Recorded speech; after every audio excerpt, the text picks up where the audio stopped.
दोस्तों, अमेरिकी राष्ट्रपति डोनाल्ड ट्रंप ने जैसे ही ये अनाउंसमेंट की कि वो भारत समेत दुनिया के अलग अलग देशों पर कई प्रकार के टैरिफ लागू करेंगे, उसके साथ दुनिया की अर्थव्यवस्था में एक काफ़ी बड़ा डिक्लाइन देखने को मिला। लेकिन अब ट्रंप की इन नीतियों का भारत के अंदर बिल्कुल उल्टा असर पड़ रहा है, क्योंकि भारत के अंदर जो खजाना है वो लगातार बढ़ता चला जा रहा है। फिर चाहे हमारा विदेशी मुद्रा भंडार हो, वो बढ़ गया। भारतीय रुपए की वैल्यू पिछली 2 साल के रिकॉर्ड्स को तोड़ करके ऊपर जा चुके हैं और अब भारत के अंदर जो गोल्ड रिजर्व है उसमें भी भारी उछाल देखने को मिला है। वहीं दूसरी तरफ भारतीय रक्षा मंत्रालय की तरफ से 54,000 करोड़ रुपए का एक बड़ा कॉन्ट्रैक्ट रिलीज किया गया है, जिसमें भारत की वो कंपनीज या फिर वो डिफेंस पीएसयूज जिसमें लोग ज्यादा पैसा लगाते हैं, उनमें एक भारी उछाल देखने को मिला। और तीसरी तरफ अमेरिका की ही कुछ बड़ी एजेंसियों ने भविष्यवाणी कर दी है कि भारत पर तो टैरिफ का असर नहीं पड़ेगा, लेकिन इस टैरिफ की वजह से डॉलर बहुत बुरी तरीके से पिटने वाला है। तो आइए आज के इस वीडियो में ये तीनों ही इंपॉर्टेंट अपडेट डिटेल्स में आपको बताते हैं। यदि आपको हमारा काम पसंद आए तो वीडियो को लाइक और चैनल को सब्सक्राइब जरूर कीजिएगा। सबसे पहले बात की जाए देश के खजाने की।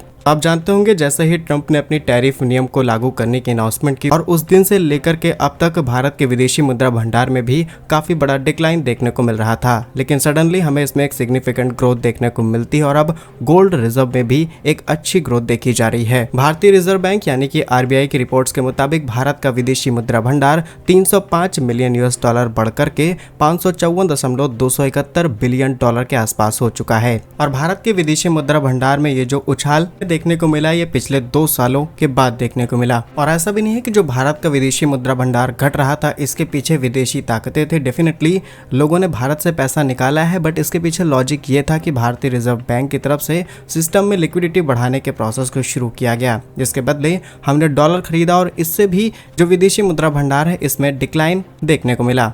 और सितंबर 2024 की बात की जाए तो विदेशी मुद्रा भंडार बढ़कर के 704.885 बिलियन डॉलर के आसपास हो गया था, जो कि ऑल टाइम हाई था। यानी कि हिस्टोरिकली भारत ने इतने बड़े नंबर को अभी तक अचीव नहीं किया। बाकी शुक्रवार को जारी किए गए आंकड़ों के मुताबिक 14 मार्च को खत्म हुए सप्ताह में भारत का विदेशी मुद्रा भंडार में 96 मिलियन US घट करके 557.86 बिलियन डॉलर रह गया। और अब बात करते हैं गोल्ड की। इस गोल्ड भंडार की बात की जाए तो इस दौरान गोल्ड भंडार भी 66 मिलियन डॉलर से बढ़कर के 74 मिलियन डॉलर के आसपास तक पहुंच चुका है। इसके अलावा जो राइट्स रखे जाते हैं उसमें भी 5.1 करोड़ डॉलर बढ़कर के 18.262 अरब डॉलर हो चुका है। अगर कुछ बेसिक डिटेल्स की बात की जाए तो फॉरेक्स रिजर्व देश के लिए बहुत ही जरूरी वो भंडार है जिसका इस्तेमाल करते हुए हम दूसरे देशों से चीजें खरीदते हैं। ज्यादातर आज भी दुनिया के सभी देश US का ही इस्तेमाल करते हैं अपने विदेशी मुद्रा भंडार में, क्योंकि एक ऐसी करेंसी है जिसे ग्लोबली एक्सेप्ट किया जाता है। वहीं फॉरेक्स रिजर्व के अंदर न सिर्फ US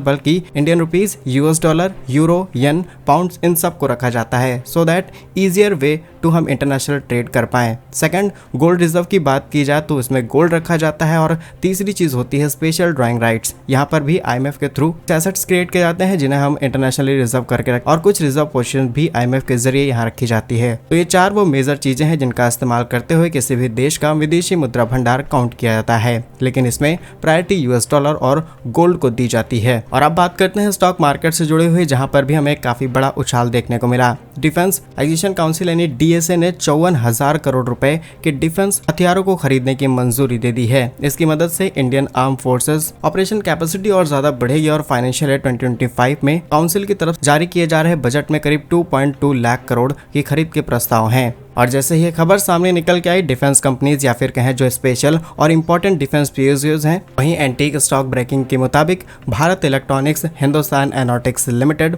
भारत डायनेमिक्स लिमिटेड, इन सभी डिफेंस कंपनियों की फ्रेश रिपोर्ट जारी की है और नए टारगेट भी दिए गए हैं, जिससे भारत इलेक्ट्रॉनिक्स का शेयर 20 मार्च को 297 रुपए पर बंद हुआ और इसके लिए बाइंग की रेटिंग करीब 376 रुपए का टारगेट दिया गया, जो कि 26% अधिक था। इस स्टॉक में 22 वीक्स हाई 340 रुपए है और ऑल टाइम हाई है। और लो की बात की जाए तो मिनिमम 190 रुपीज का है। ब्रोकरेज का यह टारगेट फाइनेंशियल ईयर 2027 की EPS के मुकाबले 40x के आसपास है और मल्टीपल पिक किया गया है। वहीं सिमिलरली हिंदुस्तान एरोनॉटिक्स लिमिटेड में भी 20 मार्च को 3,818 रुपए पर बंद हुआ और इसकी बाइंग रेटिंग 4,887 रुपए का टारगेट दिया गया, जो कि 28% ज्यादा है स्टॉक के लिए, जो कि 56-75 रुपए की ऑल टाइम हाई था। और ऑल टाइम लो की बात की जाए तो 30-20 यानी कि 3,020 रुपए था। ब्रेकिंग ब्रोकरेज का टारगेट 2027 में लगाया गया, इसने भी 14x के आसपास। वहीं भारत डायनेमिक्स लिमिटेड भी 20 मार्च को बंद हुआ 1247 रुपए पर। इसकी बाइंग रेटिंग को 1391 रुपए का टारगेट दिया गया। 8% अधिक था स्टॉक में।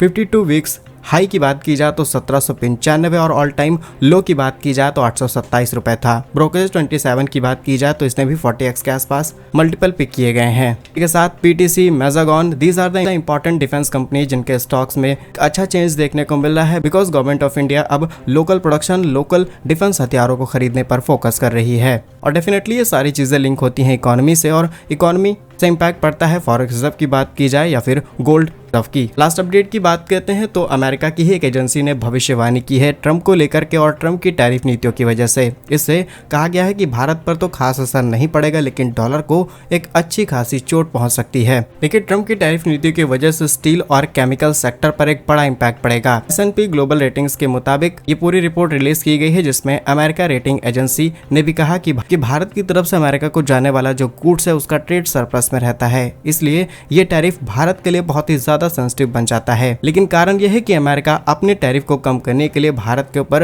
रेसिप्रोकल टैरिफ का टारगेट लगा रहे हैं। अब इसे आप डायरेक्ट या फिर इनडायरेक्ट टैरिफ बोल सकते हैं और इसकी वजह से भारत पर एक कम असर पड़ेगा क्योंकि लिस्ट बहुत लंबी है और एक एक चीज को आइडेंटिफाई करने में ही करीब 6 महीने का समय लग जाएगा। और टोटल एक्सपोर्ट में कंट्रीब्यूशन अराउंड 10% का है। S&P ग्लोबल रेटिंग्स के मुताबिक फाइनेंशियल ईयर 2024 से लेकर के 2025 के बीच में जो भारत की आर्थिक विकास दर है ये 6.7% रहने का अनुमान है। पिछले साल ये 6.8% थी और इससे भारत इस पूरे रीजन के अंदर एक हाईएस्ट ग्रोइंग इकोनॉमी बन जाता है। साथ ही रेटिंग एजेंसी ने लास्ट में एक अपडेट देते हुए बताया है कि ज्यादातर भारतीय कंपनियां जो कि लिक्विड में ट्रेड करती हैं तो डेफिनेटली इनको बहुत ज्यादा नुकसान नहीं उठाना पड़ेगा बिकॉज हमारा सर्विस एक्सपोर्ट अमेरिका के अंदर ठीक ठाक है लेकिन गुड्स एक्सपोर्ट भी ज्यादा है, तो गुड्स एक्सपोर्ट में हमें ज्यादा लॉस नहीं उठाना पड़ेगा और इस प्रोडक्शन को हम डाइवर्स करते हुए अपने लोकल प्रोडक्शन को बचा सकते हैं। और ये कोई हवाई बातें नहीं है बल्कि इसके प्रैक्टिकल एग्जांपल्स हमने देखे हैं। बिकॉज ऑफ ट्रंप ने कनाडा और मैक्सिको की स्टील और एल्युमिनियम पर जो टैक्सेस लगाए थे उन्हें रिड्यूस किया जा चुका है, उन्हें कुछ समय के लिए पुल बैक किया गया और अभी हो सकता है कि इन्हें पूरी तरीके से वापस कर दिया जाए। बाकी कुछ चीजें डिसाइड होंगी 2 अप्रैल को। एग्जैक्टली ट्रंप क्या फैसले लेते हैं वो तो 2 अप्रैल को ही पता चलेगा, लेकिन ओवरऑल फैसला भारत के पक्ष में जाता हुआ नजर आ रहा है। बाकी आपका क्या कुछ कहना है इन सभी खबरों पर कमेंट्स में जरूर बताइए। भारत कैसे ही वीडियोस पाने के लिए वीडियो को लाइक, चैनल को सब्सक्राइब जरूर कीजिए। वंदे मातरम, भारत माता की जय।